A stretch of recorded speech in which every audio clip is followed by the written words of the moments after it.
La problemática está en Cataluña, la tienen más o menos controlada ahí en un cerco de 50 kilómetros o poco más. Tendrían que pasar muchas comunidades autónomas hasta que llegase aquí el problema.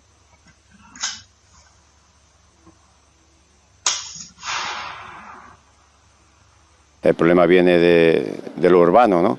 De la cercanía de los jabalíes a las zonas urbanas ahí en Cataluña, en la cual les dan de comer casi en la mano.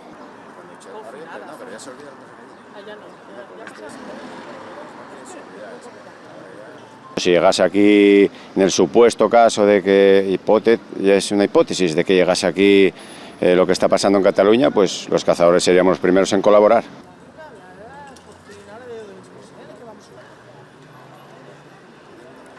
El tema es que si aparte de morir por la peste porcina, nosotros matamos los que pueden llegar a librarla y estar sanos, entonces lo que queremos es exterminar el jabalí y no veo que ese sea un plan adecuado.